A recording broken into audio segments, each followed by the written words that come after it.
Салам радиосунда жаңылыктар. Саламатсыздарбы ардактуу радио угармандар, кезектеги жаңылыктар түрмөгүн мен Айжамал Амирова таныштырмакчымын. Алгач жаңылыктардан кыскача түрмөк.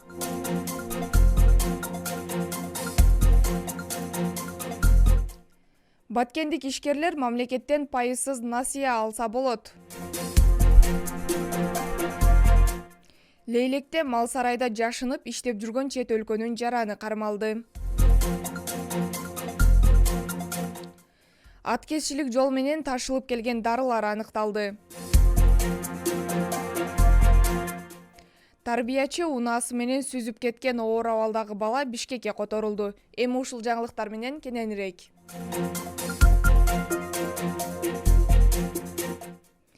Баткендик ишкерлер мамлекеттен пайызсыз насыя алса болот. Президенттин Баткен облусундагы өкүлү Абдикарим Алимбаев банк өкүлдөрү менен жолукту.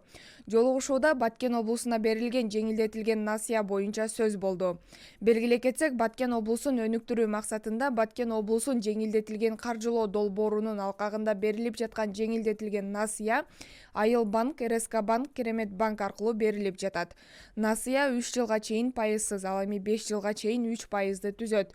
Белгилей кетсек, 2022 жылдын 22-iyul күнү саат 19:00-дө Баткен шаарындагы Апаз Жайнаков атындагы облустук музыкалык драма театрдын чоң залында облус башчысы Абдикарим Алимбаевдин жана тиешелүү банк өкүлдөрүнүн ишкерлердин катышуусунда Баткен облусуна берилип жаткан жеңилдетилген насыя тууралуу жана аны максаттуу пайдалануу боюнча суроо жооп иретинде талкуу болот деп ыйгарым укуктуу өкүлүнүн басма сөз кызматынан маалымдашты.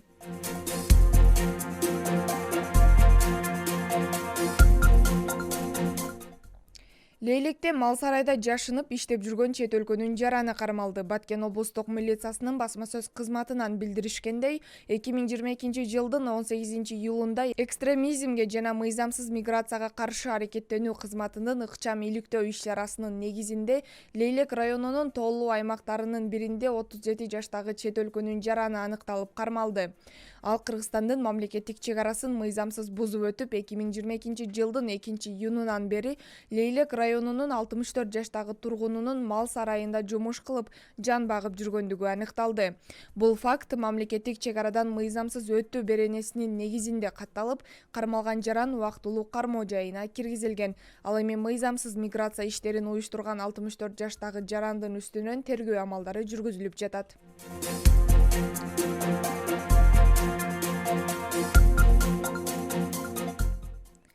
Аткезчилик жол менен ташылып келген дарылар аныкталды. УКМКнын басма сөз кызматы дары-дармек түрүндөгү контрабандалык жүк ташып бара жаткан унаа кармалды деп билдирди.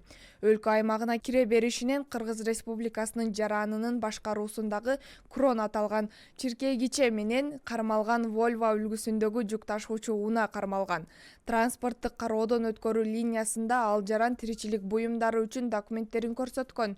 Бирок жогоруда аталган унааны дыккат текшерүү учурунда эски буюмдардын артына катылган дары-дармектердин жүктөрү табылган. Азыркы учурда тиешелүү тергөө ыкчам иш-чаралар жүрүп жатат.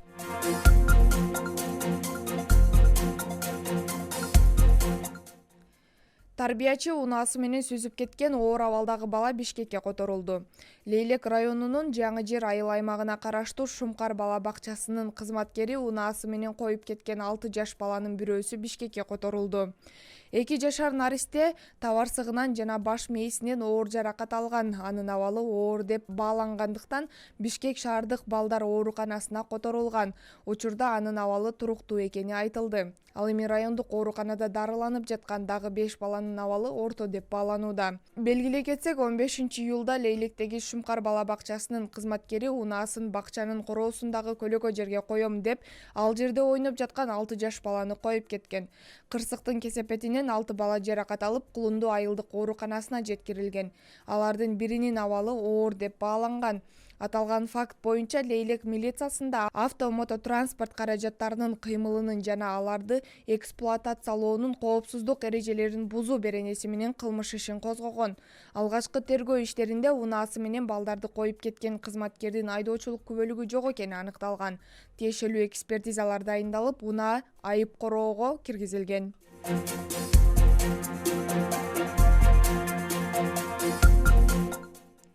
Сиздерди жаңылыктар түрмөгү менен мен Айжамал Амирова тааныштырдым. Кайрадан эфир аркылуу амандашканча сак саламатта туруңуздар.